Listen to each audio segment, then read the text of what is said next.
Oh my gosh, so cute. Oh, I miss you all. Honestly, I don't think you guys realize it, but like, you all go on and do your own thing, and I forget you. Or I don't forget you, I miss you, and you forget me. And that gets really sad because I stay in place. I stay like teaching the juniors, and I don't get to see you guys as much. And that's actually really hard. Like, especially with the juniors when they move into senior year. I know, sorry Ethan. When the juniors move up to senior year, it's like we had such a great time as juniors, and when I was like their junior year teacher, and then y'all just like, you know, you move on. You have different classes, you are thinking about the future, you're thinking about what do you want to do after you graduate, you're like so exhausted that you don't even care about school and who's in it anymore. And then I also have to focus on like the new group of kids that I have too, so I don't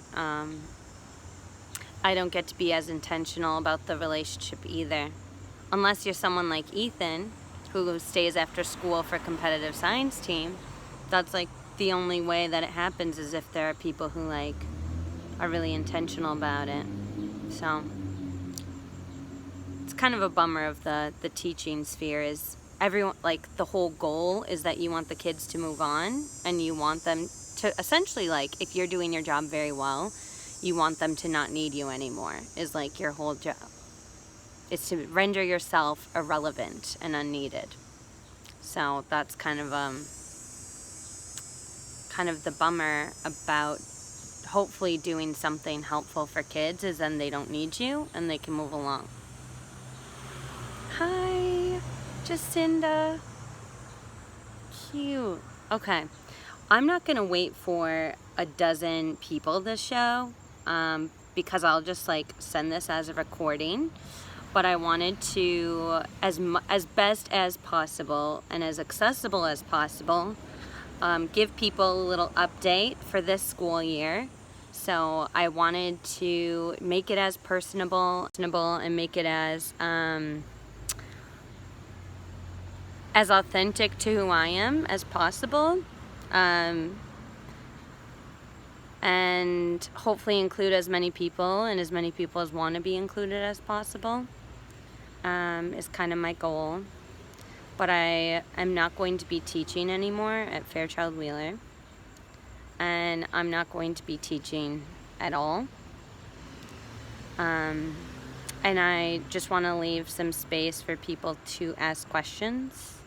But I, just for like a logistical strain, like as like a timeline, I've been thinking about no longer teaching for probably since February. And at the time, you all know, like, the school year can get really crazy and chaotic. So I tried not to really like listen too strongly about, like what I was feeling inside, and just kind of like, you know, it's just like a busy time. It's not really how I feel. I know that's like not a time to really listen critically to what I'm thinking, because I'm just like tired and exhausted and meeting a bunch of new kids. And to be honest, like, if I had you first semester, you were all, I'm about to insult a lot of people, but if I had you first semester, that was my absolute favorite semester to teach. And it's not because of like, it was just a combination of everything. It was my third year of teaching, my fifth time in the curriculum, so I was just a better teacher. And I feel like we just had authentic community, and I was able to give you all what I absolutely envisioned. And I wasn't able to do that in your year, Isabel, because I wasn't good enough. There was plenty that I still needed to learn. You already know, Isabel, how I felt about your group, so I don't know why you're taking this personally. But it was, yeah, starting February was just like something kind of just lodged in my heart and soul that I couldn't ignore. And then I just ignored it and wanted time to kind of tell. And then it wasn't until like 4 weeks ago that I admitted it to myself that there was something beyond repair that wouldn't allow me to go back and be the type of teacher I refuse not to be. So 4 weeks ago, I was the first time I admitted it out loud to my best friend, and she is my best friend. I've never had one except her in like the purest sense of, I hope everyone finds someone like that, and if you already have, you're very lucky, and don't let go of them. And 2 weeks ago, I sent 2.5 weeks ago, I sent in my letter of resignation to Dr. Black, and I started to tell people. I sent Dr. Black and the administrators and many teachers a personal email, like more personalized, on Monday, explaining my departure and why I am no longer going to teach at Fairchild. And I want to say again, I'm not leaving you all to like teach anywhere else. It's more about the art of teaching, and I would refuse to teach anywhere else. I hope that's clear. Of like, I love you all. Like, I love our school, even the bad parts and even the parts we wish we could change, and even those damn bus lines. Despite all of the problems that exist and that we all live with and deal with, I still, it's nothing personal to you all. If anything, if I were to have stayed for longer, if I were to have remained in my position, the only reason I'd be there is because of you as a students, especially you juniors, soon to be seniors. I mean, it sucks for the grads. I mean, if you wanted to ever come visit me, I'm sorry, I won't be available at school. It's certainly easier to just see everyone at once, but I thought about it of like, what is the biggest reason I want to stay? And the biggest reason is because I still want to be a part of all your lives. And as much as like you want me to be, like, I'm not going to force myself on you, because that doesn't work, and like, you know, you don't want that. But if you want me to still be a resource, or you're having a hard time in college, or you're having a shitty day at senior year, like, you can still reach out to me. If you want help with your college applications or your college essay, or you're taking ECE physics, or you're just want to talk and be real, I can still be there for that, and it doesn't require me to be a teacher and in the classroom. And the reality is also senior year, you just don't visit your junior year teachers as much, and I don't take it personally as like you don't love me or you didn't care about our time together. It's like, it's just kind of what happens. But I want to, if anyone has questions that they feel like I'm not answering, I'm willing to be super honest with you all. And I don't actually have another job lined up. I've been interviewing for jobs, and they're all still in education, because I know we have a lot of unfairness in how education works right now, and that a lot of you do not get the same opportunity as your peers, and I want to help make that difference so that we can remove some of the barriers that are making that happen. But I just can't exist as a teacher anymore, because I think one reason is I have a history of depression and mental health. And if you also have dealt with that, you know that it never really goes away. I definitely have much better control over it now, but it was, I told this to a couple kids yesterday, that you shouldn't teach from your wounds, you should only teach from your scars. And that's, I think, a great depiction of how I felt the second half of this past year. Is like, I was not well interiorly, and people would come in and know, like, they would notice, like, kids would be like, "Are you okay, miss? Like, what's going on?" They knew. And I don't want to be in a position where you feel like you have to take care of me. I don't want to be in a position where I'm holding you all back from being your best selves.